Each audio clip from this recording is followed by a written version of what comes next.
குறையாது அப்படின்னு சொல்றாரு. அப்புறமா அது என்னது, அவைகளில் ஒன்றும் ஜோடு இல்லாது இராது. ஜோடுன்னு என்னது, சேர்க்கும். எந்த வசனம் எங்க இருக்குங்கிறத தேடி வாசிக்கும் போது இதை வாசிட்டே இருப்போம், நமக்கு கர்த்தர் அங்கொண்டே சேர்ப்பார். கர்த்தருடைய வாய் இதை சொல்லிட்டு, அவர் ஆவி இதை சேர்க்கும். பரிசுத்த ஆவியானவராக இருக்குது அந்த அந்த தேவன் வந்து என்ன செய்வார், ஒன்னோடு ஒன்று சேர்ப்பார். ஸோ அதனால தான் சொல்கிறது, நீங்கள் வேதத்தை வாசிங்க அப்படின்னும். ஸோ அதனால தான் சொல்கிறது, உங்களுடைய ஜெப நேரத்தை என்ன செய்யணும், கூட்டிக்குவாங்க. 5 நிமிஷம் யார் கூட்டணும், சரி 5 நிமிஷம் 2 நிமிஷம் மட்டும் கூட்ட முடியுமா பார்ப்போமே, எக்ஸசைஸ் பண்ணுவோம். 2 நிமிஷம் போதும், இந்த வாரத்துலேருந்து பிளான் பண்ணிடுமா. 2 நிமிஷம் நீங்கள் கூட்டிக்கங்க, உங்களுடைய ப்ரேயர் டைமை கூட்டிக்கங்க. வேத வாசிக்கிற ஒரு அதிகாரம்னா கூட ஒரு வசனத்தை ஆட் பண்ணிக்கங்க. ஒரு நாள் சும்மா வாசித்துட்டு போகக்கூடாது. வாசிக்கும்போது, ஆண்டவரே இந்த வார்த்தை என்னோட என்ன பேசுது, நான் அடிக்கடி சொல்கிறேன்னா, இந்த வார்த்தையின் மூலமாக என்னோட என்ன பேச விரும்புகிறீங்க. அந்த தாகம், அந்த தேர்ஸ்ட் இருந்தான்னா நிச்சயமாக ஆண்டவர் உங்களுக்கு கற்றுக் கொடுப்பார். சரியா? சரி, நாம் கர்த்தருடைய சாட்சிக்கும் வார்த்தைக்கும் செல்லுவோம். ஆன்டி யாருக்கெல்லாம் தெரியாது, எல்லாருக்கும் தெரியும் இல்லையா? ஏன்னா அத்தை நம்ம மத்தியிலே எங்கேருந்து வந்தாங்க, அவங்க பக்ரைன் சீலன், அந்த அங்கிளோட மிஸ்ஸஸ், அந்த சகோதரி சித்ரா சீலன் அவர்கள் நம்ம மத்தியிலே கர்த்தருடைய வார்த்தையும் தன்னுடைய சாட்சியையும் நம்ம மத்தியிலே பகிர்ந்து கொள்வார்கள்.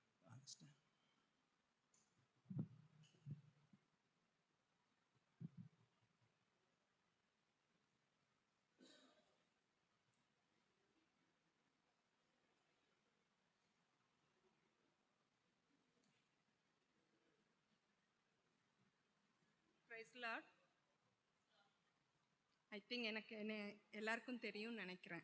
அப்படிதானா? பார்த்துருக்கீங்களா? ஓகே.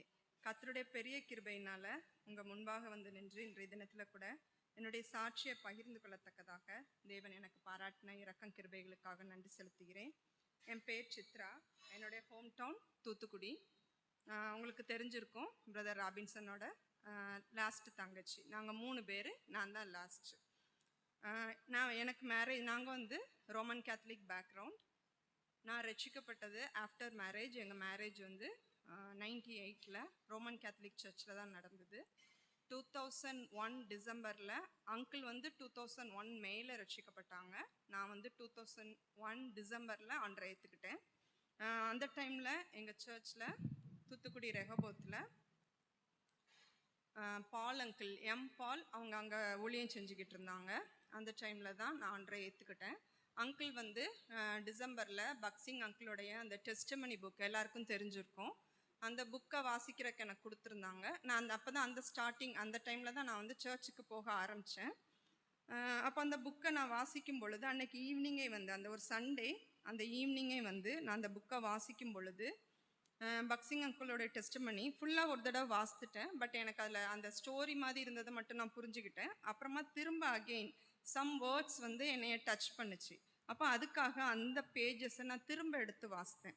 நான் வாசித்ததில் முதல்ல நான் ரிவர்ஸில் போனேன். என்னோட பேசின வசனம் லூக்கா 12:2. எடுத்தவங்க வாசிங்க.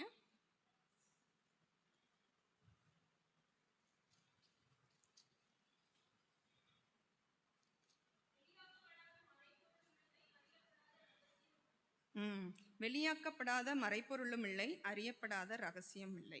இந்த வசனத்துக்கு முன்பாக நான் வாசித்த பேஜில் அந்த ஸ்டோரி வாசித்துட்டு வரும் பொழுது, நீ இன்று அவருடைய சத்தத்தை கேட்பாயாகில் உன்னுடைய இருதயத்தை கடினப்படுத்தாதே, உடனே அவரை ஏற்றுக்கொள், இப்படின்னு அந்த புக்கில் நான் வாசிக்கிறேன். அப்போ இதுவே இந்நேரமே உன் ரட்சிப்புக்கான நல்ல நேரம் அப்படின்ட்டு 2 கொரிந்தியர் 6:2 எடுத்து வாசிங்க.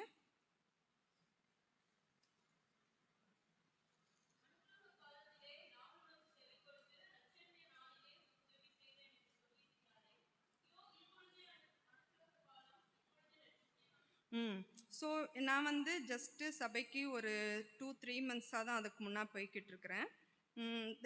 அந்த நேரம் நான் ப்ரெக்னெண்ட்டாக இருக்கேன். செகண்ட் சைல்டு ப்ரெக்னெண்ட்டாக இருக்கேன்.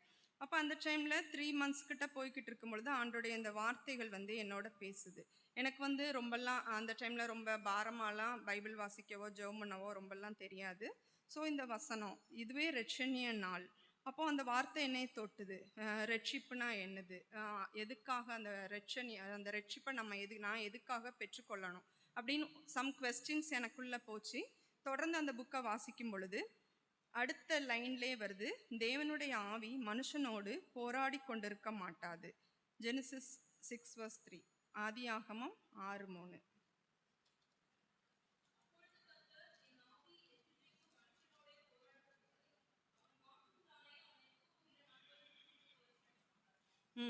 ஸோ எனக்கு அந்த வேர்டு வந்து ரொம்ப பயமாக இருந்தது. அதாவது தேவனுடைய ஆவி மனுஷனோடு போராடி கொண்டிருக்க மாட்டாது. அப்போ நமக்குன்னு ஒரு கிரேஸ் பீரியட் இருக்குது. இந்த கிரேஸ் பீரியடை நம்ம மிஸ் பண்ணோம்னா நான் கஷ்டப்படுவேன் அப்படிங்கிற ஒரு ஃபீல் இருந்தது. அதே நேரத்தில் இன்னொரு சைடில் வந்து இன்னொரு வாய்ஸ் பேசுது, அதெல்லாம் ஒன்றும் கிடையாது, இதெல்லாம் ஜஸ்ட் ஃபார் கோ த்ரூ பண்ணிட்டு போயிட்டே இருக்கணும்.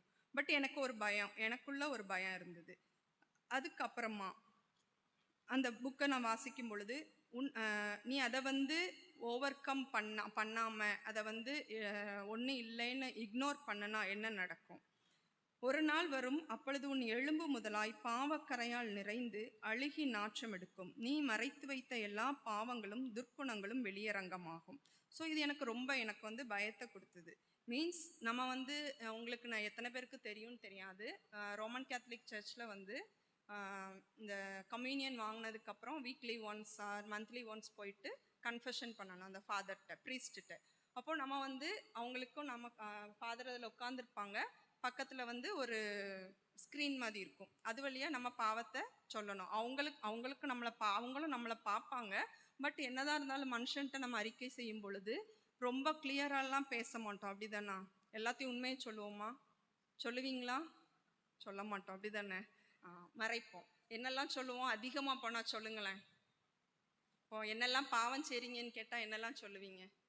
பொய் பேசுகிறோன்னு சொல்லுவோம், அப்படிதானா?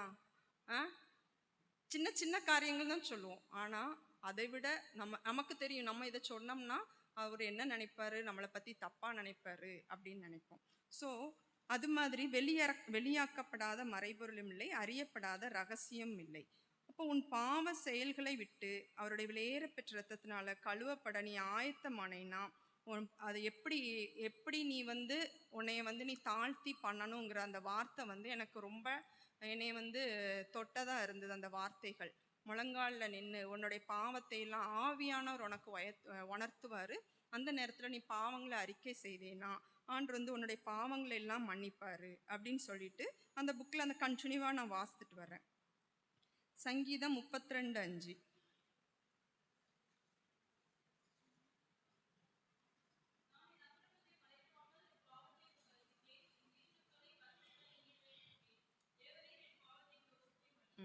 சங்கீதக்காரராகிய தாவீது சொன்ன அதே வசனத்தில், என் பாவத்தை உமக்கு அறிவித்தேன், தேவரீர் என் பாவத்தின் தோஷத்தை மன்னித்தீர். இப்படியா நான் வந்து என்னுடைய பாவத்தை அன்றைய தினத்தில் அறிக்கை செய்து கர்த்தராகிய இயேசு கிறிஸ்துவை என்னுடைய சொந்த இரட்சகராக ஏற்றுக்கொண்டேன். இது 2001 டிசம்பரில். அண்ட் தென் 2002 டிசம்பர் 6 பஹ்ரைனில். இதுக்கடையில் ஆஃப்டர் டெலிவரி ஒரு 8 மந்த்ஸ் கழிச்சு அப்போ தான் ஃபஸ்ட் டைம் நான் பஹ்ரைன் போகிறேன். அப்போ அங்கிள் வந்து அதுக்கு முன்னாடியே பேப்டிசம் வாங்கிட்டாங்க. அந்த 2002 மேல பேப்டிசம் வாங்கிட்டாங்க. நான் டிசம்பர் 6 2002 பேப்டிசம் வாங்கினேன். அப்போ ஞானஸ்தானம் வாங்கும்போது இங்கேருந்து போகும் பொழுதே அண்ணன் சொல்லி அனுப்புனது, ஞானஸ்தானம் வாங்கும் பொழுது அநேக காரியங்கள் நம்ம வந்து சோதனைகள்லாம் வரும், நிறைய தடைகள் வரும், நிறைய காரியங்களை நம்ம எதிர்கொள்ள வேண்டி வரும். அதெல்லாம் நான் பெருசாலாம் எடுக்கலை. நமக்கு என்ன, நம்ம ஒரு ஃபேமிலியில் இருக்கோம், பிள்ளைங்களை பார்த்துக்கணும், ஃபேமிலியை பார்த்துக்கணும், அப்படி தான் தோணுச்சு. பட் நாங்கள் ஃபேஸ் பண்ணோம். அது எல்லாத்துலேயுமே ஆண்டு வந்து அருமையாக எங்களை வழி நடத்தினது, எங்களை கூட்டிகிட்டு போனது, அவருடைய வாக்குத்தத்தங்கள் தந்து அந்த வாக்குத்தத்தங்களை நிறைவு செய்தது. அந்த ஸ்டார்டிங்கில் வந்து நம்ம நிறைய வசனங்கள் கேட்டிருப்பீங்க. ஆரம்பம் அற்பமாக இருந்தாலும் தொடக்கம் சம்பூர்ணமாக இருக்கும், முடிவு சம்பூர்ணமாக இருக்கும். அது வந்து எங்களுடைய வாழ்க்கையில் ஸ்டார்டிங்கில் நல்லா ஸ்பிரிச்சுவல் ஒன்றுமே இல்லைன்னு தான் சொல்லுவேன். சின்ன குழந்தைங்கள வச்சுட்டு அங்கே தனியாக இருந்தது, பைபிள் கூட ரீட் பண்ண முடியாத நாட்கள்லாம் உண்டு. இப்பவும் சம்டைம்ஸ் சோர்வுகள்லாம் வரும். ஆனாலும் ஆண்டவர் வந்து அந்த சோர்வுகள்லையும் பலப்படுத்துறவங்களா இருப்பாங்க. நிறைய நேரங்கள்ல அண்ணனை கூப்பிட்டு தான் நான் கேட்பேன்.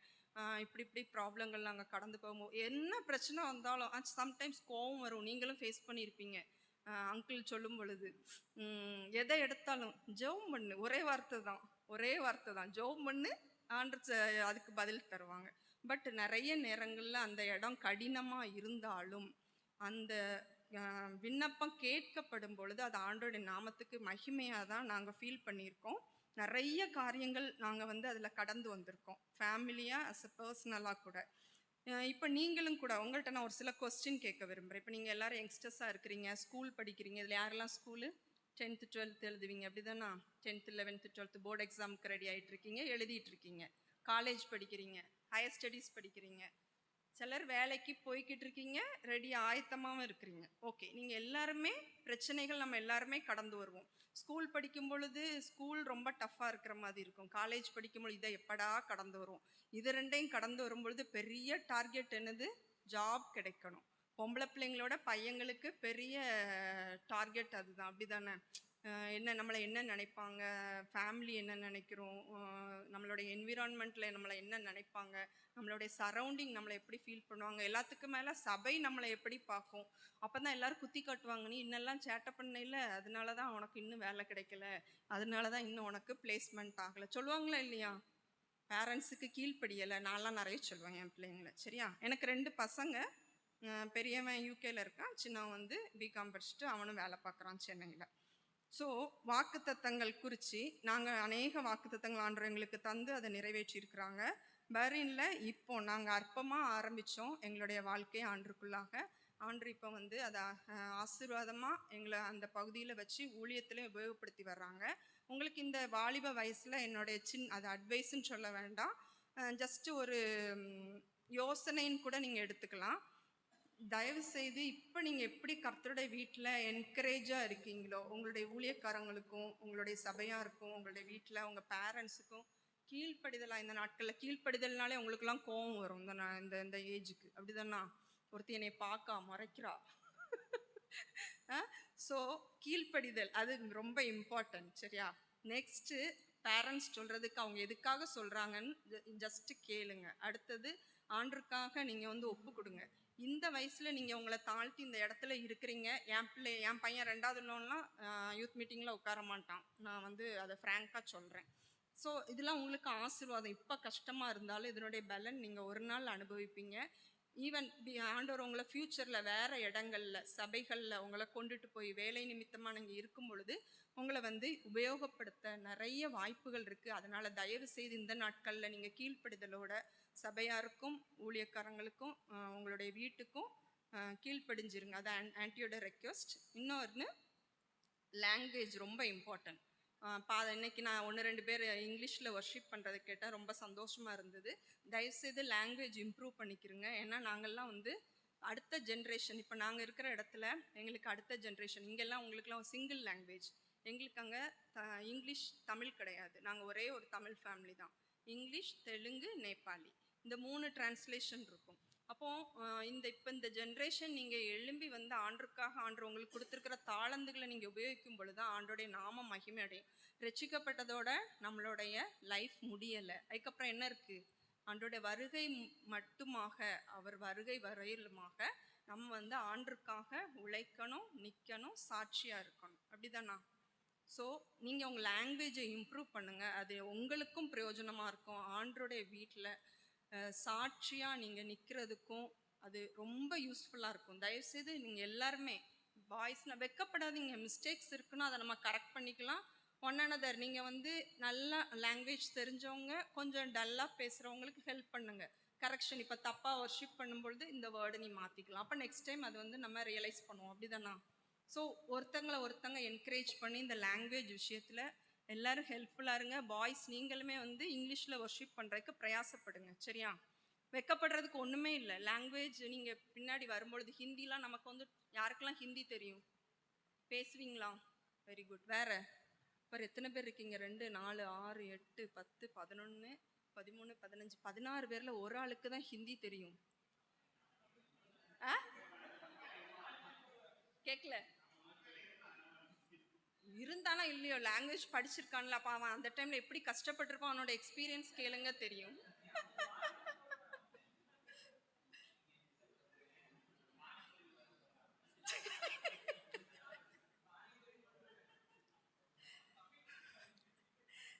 ஓகே, உங்களுக்கு ஒரு கொஸ்டின் இப்போ. ஆன்ட்டி வந்து ப்ராமிஸ் குறித்து கேட்டேன். யாரும் மேலே பார்க்கக்கூடாது, கண்ணு எங்கேயும் யாருக்கும் மேலே போகக்கூடாது, ரெண்டு சைடு உள்ளவங்களுக்கு, சரியா? இந்த வருஷம் யூனிவர்சல் ப்ராமிஸ் 3 ப்ராமிஸையும் பார்க்காம முழு வசனமாக யார் சொல்கிறா? 3 வசனத்தையும் யார் சொல்கிறா? ஏய், பார்க்கக்கூடாது, ஃபோன் தொடக்கூடாது, ஏய் வெறும் கவரா, ஓகே. யார் சொல்கிறீங்க? என்னம்மா? இதில் இருந்தால் வாசித்துருவியோ, இதில் இருக்கிறத வாசித்துருவ? அதை பார்த்து வாசிக்க தெரியும். ஃபுல்லா அட்லீஸ்ட் ஒரு வசனம், ஒரு வசனம். வசனம் யார் சொல்றா?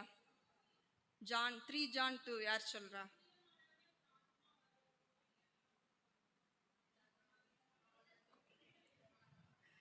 சத்தமா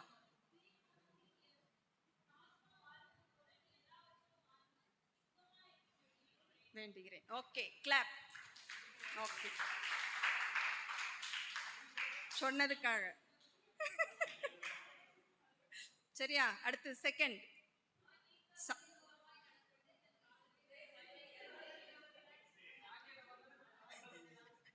very good. Okay, come. I third நெகேமியா 2:20. நெகேமியா 2:20. பார்க்கக்கூடாது, பார்க்கக்கூடாது, அதில் சம் மிஸ்ஸிங் இருக்கு. நான் அதனாலேயே அங்கிளை வந்து அதில் லைட் ஆஃப் பண்ண சொன்னேன். ஆனாலும் கண்ணு ஷார்ப்பாக இருக்குன்னு தெரியும். நானே நிறைய நேரம் ட்ரை பண்ணேன். ஐயோ இவ்வளோ கிளியராக இருக்கே, கண்ணாடி இல்லாமையெல்லாம் பார்த்தேன். ஓகே, தேர்டு நெகேமியா 2:20. சொல்லலையே, நாங்களே எழுந்து காட்டுவோம். Very good, praise God. Very good.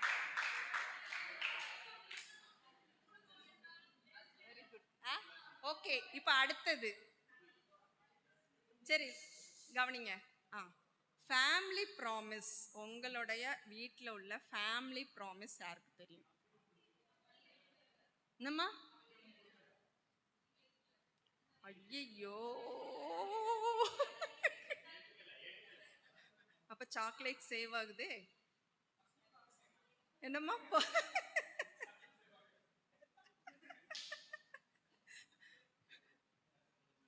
யார் ஃபேமிலிலுமே எடுக்கலையா? ஏய், எல்லாரும் இப்போ பர்சனல் ப்ராமிஸை உருட்டுறாளுங்க. உருட்டுனா யாருக்கும் கிடையாது. Okay, boys side. ஓகே, சொல்லுங்க. ஓகே,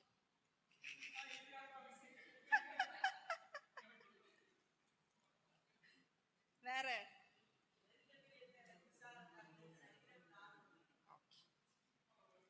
சரி, சாக்லேட்டுக்கு வேலை முடிஞ்சிச்சு.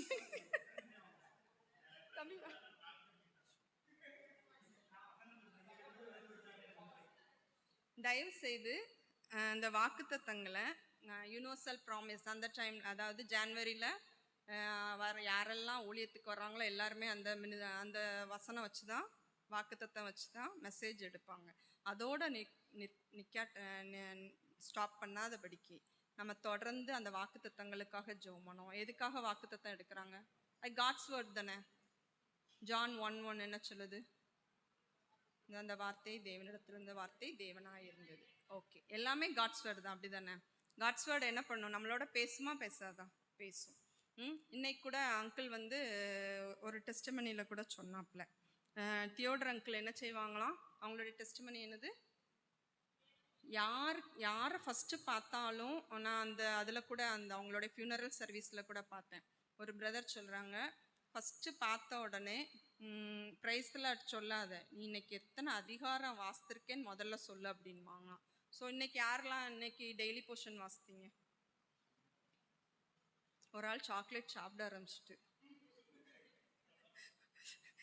ஐ திங்க் லீஸ்ட் பேபின்னு நினைக்கிறேன் செல்வா. யாரெல்லாம் வாசித்தீங்க? வாசியா நீ? ஏய், பாய்ஸ் சைடு தான் கொஞ்சம் வீக்கா இருக்கீங்க. ஒரு ஆளை பார்த்து ஒரு ஆள் கை தூக்க கூடாது. உண்மையா கை தூக்கல. ஓகே, சரி.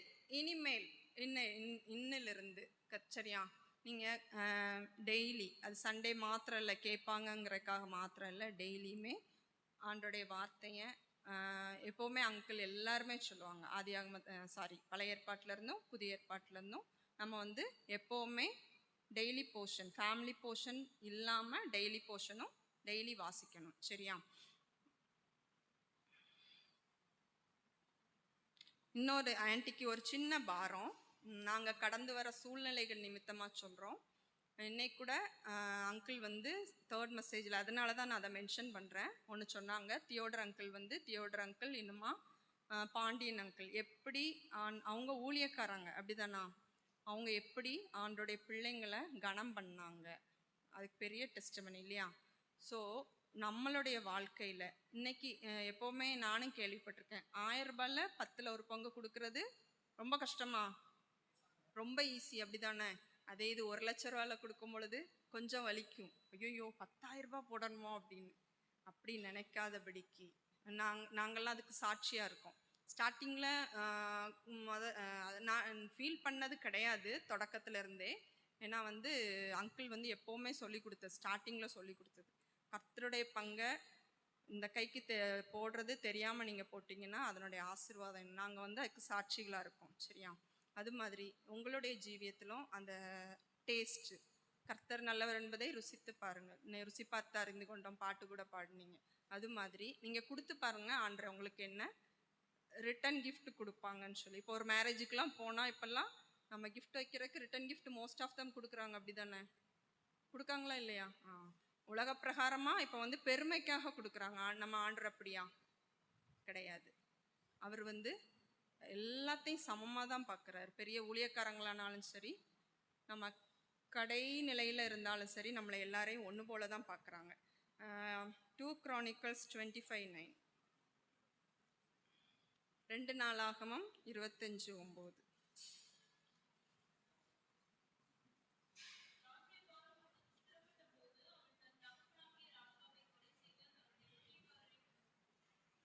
ஏய்,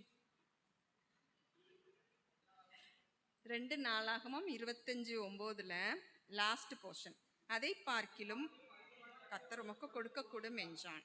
இந்த அதிகாரம் ஃபுல்லும் வாசித்து பாருங்க, அதனுடைய மீனிங் உங்களுக்கு அதில் புரியும். நீ கொடுத்தேன்னா அதுக்கு அதிகமாக ஆண்டவர் நமக்கு கொடுக்க வல்லவங்களா இருக்கிறாங்க. சரியா? இது இந்த வருஷம் என்னுடைய மூத்த மகனோட ப்ராமிஸ். ஸோ நீங்கள் எந்த அளவுக்கு, அதுக்கு வந்து என் பிள்ளைங்களே டெஸ்டிமனி, அவங்களுக்கு வந்து ஆண்டோடைய பங்கு கொடுக்குறது அவங்களுக்கு கொஞ்சம் கஷ்டமாக தான் இருக்கும். பட் நாங்கள் வந்து அதை ஃபோர்ஸில் நாங்கள் வாங்கி ஆண்டோட வீட்டுக்கு கொடுத்தாலும் பட் அவங்க ஃப்யூச்சரில் அதை ஃபாலோ பண்ணுவாங்க அப்படிங்கிற ஒரு விசுவாசம் எங்களுக்கு இருக்குது. அதைத்தான் நானும் உங்களுக்கு சொல்கிறேன். தயவு செஞ்சு ஆண்டோடைய பங்கை நீங்கள் கொடுத்து அந்த ஆசீர்வாதத்தை சுதந்திரிக்கும் பொழுது அது எங்களுக்கும் அது வந்து நாங்கள் கற்றுக் கொடுத்துருக்கோம். அஸ் அ பேரண்டாக நாங்கள் சொல்லி கொடுத்ததை எங்கள் பிள்ளைங்க பிடிச்சிருக்கிறீங்க, ஃபாலோ பண்ணுறீங்கன்னு எங்களுக்கும் ஒரு சாட்சியாக இருக்கும். அதனால் தயவு செய்து. அப்புறம் இன்னொன்று, ரீசெண்டாக நான் ஒரு கோட் ஒன்று பார்த்தேன் 2 days பிஃபோர். இப்போ நீங்கள்லாம் ஸ்கூல் காலேஜ் அந்த ஸ்டேஜில் இருக்கிறீங்க, மேரேஜுக்குள்ள பிள்ளைங்களும் இருக்கீங்க. பிரச்சனையை பார்த்தா அது பெருசாக இருக்கும். ஆனால் பிரச்சனையை காட்டிலும் யார் பெரியவர்? நம்மளுடைய தேவன் பெரியவர். அப்படிதானா? அதனால யாரும் சோர்ந்து போகாமல், எல்லோரும் இந்த நீட் எக்ஸாமுக்கெலாம் சம் ஆஃப் தம் ரெடி ஆகிட்டு இருக்கிறீங்க. அது ரொம்ப பெருசாக பார்க்காம, ஏசப்பா உங்களுக்கு நியமித்திருக்குது எல்லாம் ஜெபம் பண்ணுங்க. ஆண்டோடைய சித்தப்படி உங்களுடைய குரூப் செலக்ட் பண்ணுறதானாலும் சரி, ஜாபுக்கு போகிறதானாலும் சரி, எதை எடுத்தாலும் ஆண்டவர்கிட்ட வந்து ஜெபம் பண்ணி ப்ராமிஸ் கேளுங்க. அந்த ப்ராமிஸை விடாமல் ஜெபம் பண்ணுங்க. அந்த ப்ராமிஸ் ஆண்டவர் கண்டிப்பாக ஃபுல்ஃபில் பண்ணுவாங்க. சரியா? ஓகே, எனக்கு இந்த நேரத்தை தந்ததுக்காக பெனியேல் சபையாருக்கு நன்றி சொல்லி